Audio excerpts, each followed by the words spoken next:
નમસ્કાર વિદ્યાર્થી મિત્રો, હું છું રાઠોડ અર્જુન. અમારી યુટ્યુબ ચેનલ અર્જુન ક્લાસીસમાં તમારું હાર્દિક સ્વાગત કરું છું. વિદ્યાર્થી મિત્રો, આપણે અંગ્રેજી ગ્રામરની અંદર છેલ્લે આપણે પ્રીપોઝિશન છે તે કમ્પ્લીટ કર્યા. ઓકે, બધા જ પ્રીપોઝિશન ખૂબ જ ઇમ્પોર્ટન્ટ છે. જો તમે તેનો વિડીયો ન જોયો હોય તો તમે પાછળ વિડીયો તમે જોઈ શકો.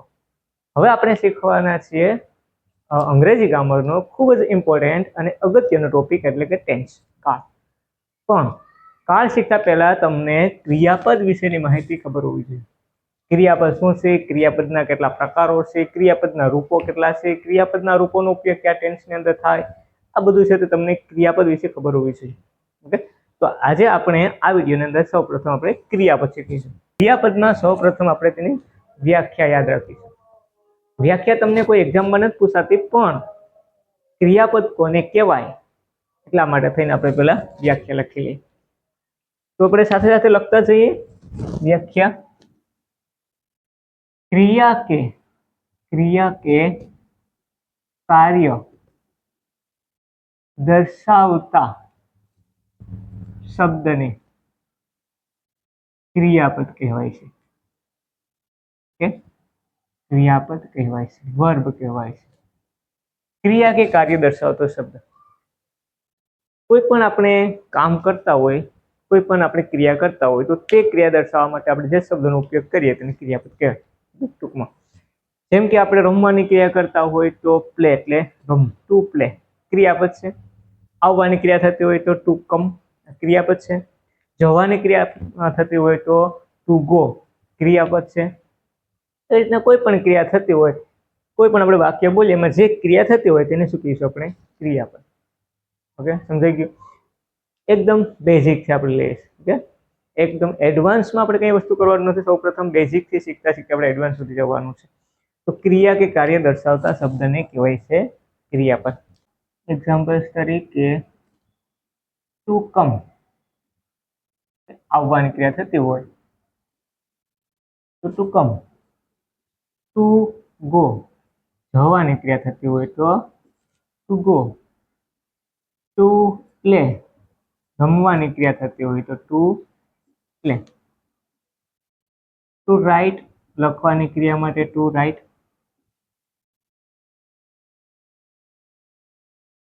ટુ રીડ વાંચવાની ક્રિયા થતી હોય તો ટુ રીડ.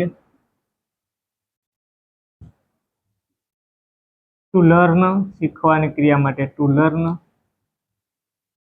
આપણે આવા ક્રિયાપદ લખાવીએ કે જે એક્ઝામ્પલ્સ આપણે જે કાલના બનાવશું વાક્યમાં તે આપણે ઉપયોગમાં આવે. ટુ ટીચ, તો ભાઈ લર્ન એટલે શીખવું થાય ને ટીચ એટલે થાય શીખવવું. ટુ ઈટ, ઈટ એટલે જમવું.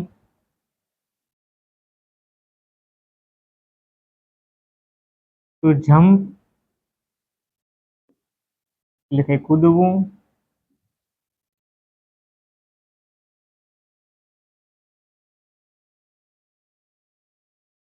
એના પછી આપણે લખીએ ટુ ફ્લાય ઉડવું. સીટ બેસવું. ટુ વોક ચાલવું. થોડાક લખી નાખીએ છે. ટુ અર્ન કમાવવું.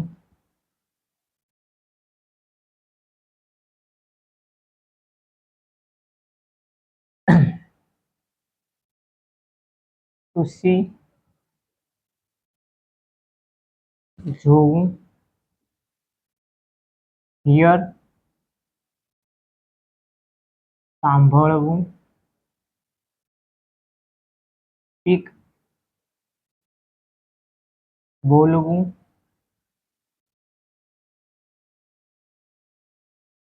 ટુ લાફ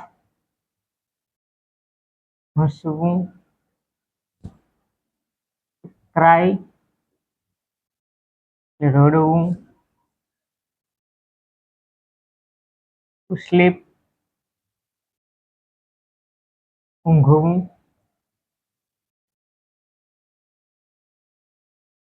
ટુ રીચ, પહોંચવું,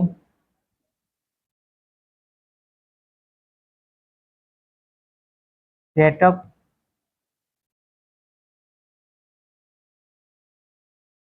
ઉઠવું,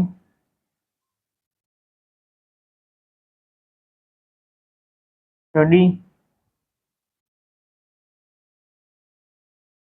ભણવું. ઘણા બધા ક્રિયાપદો છે. તમે કોઈ પણ બુકનો રેફરન્સ લે, કોઈ પણ બુક તમે કોઈ પણ ડિક્શનરીનો ઉપયોગ કરીને તમે બધા જ ક્રિયાપદ છે તે આપણે શીખી શકો. એટલે બધા જ ક્રિયાપદો પહેલાં શીખવાના છે. જો ક્રિયાપદ નહીં આવડતા હશે તો તમને ટેન્સ નહીં આવડે, કારણ કે ટેન્સની અંદર ક્રિયાપદ છે તે મહત્વના છે. તો આ છે ક્રિયાપદ. થોડાક આપણે લેખા અહીંયા લખી લેવું હોય તો. હવે આપણે તેનો બીજો એક ઇમ્પોર્ટન્ટ છે ટોપિક આપણે જોઈએ ક્રિયાપદની અંદર કે ભાઈ ક્રિયાપદના રૂપો કેટલા. ઓકે, ક્રિયાપદના રૂપો કેટલા છે. હવે આપણે શીખીશું ક્રિયાપદના રૂપો. મિત્રો, કાળ પ્રમાણે ક્રિયાપદના કુલ 5 રૂપો છે. પણ આપણે 5 રૂપો છે. 5 રૂપો ક્યાં ક્યાં છે આપણે પહેલા જોઈ લઈએ.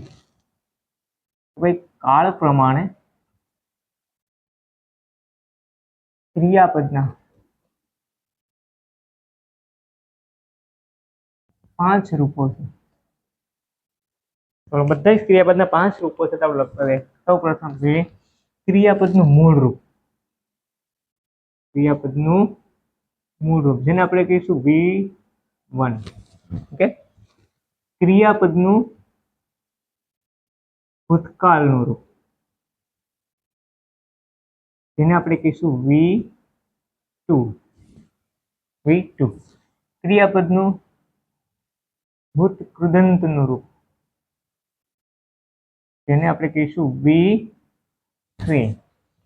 ક્રિયાપદનું ING વાળું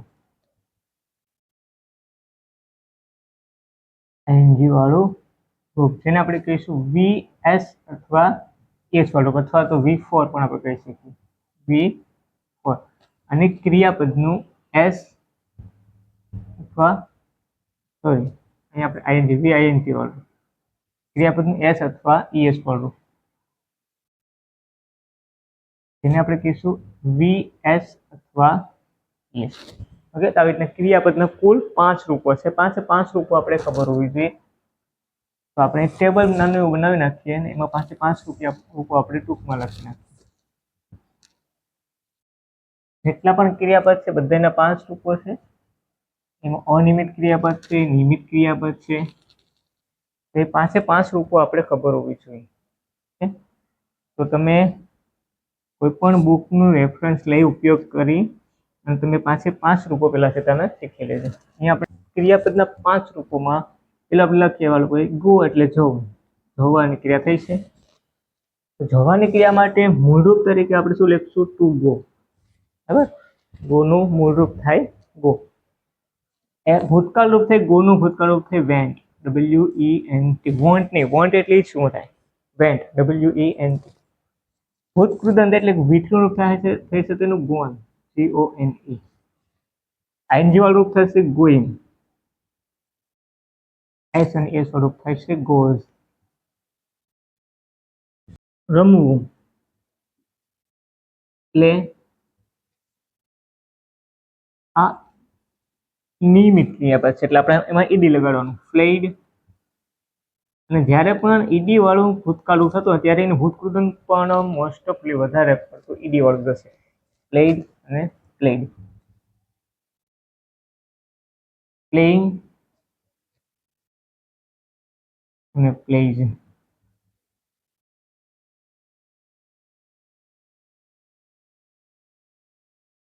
આવું.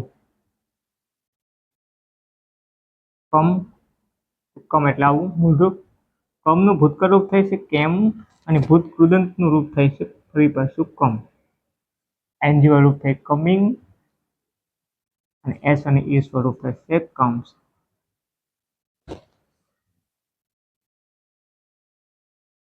લખવું એનું મૂળ રૂપ થાય રાઇટ.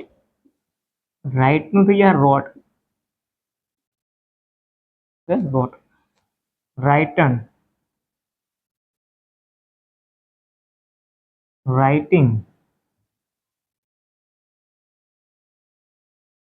અને રાઇટ્સ. વાંચવું, રીડ, રીડ્સ.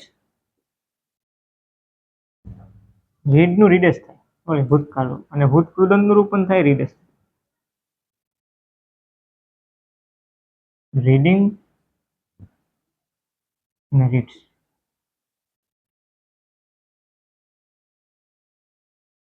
શીખવું, લર્ન, લર્નેડ, લર્નેડ, લર્નિંગ અને લર્ન્સ.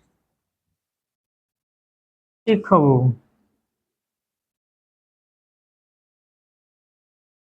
ટીચ, taught, taught, teaching અને teaches. અને ક્રિયાપદ છે તે તમારે પાકા કરવા પડે. ઓકે, એમાં અનિયમિત ક્રિયાપદો પણ હશે અને નિયમિત ક્રિયાપદો પણ હશે.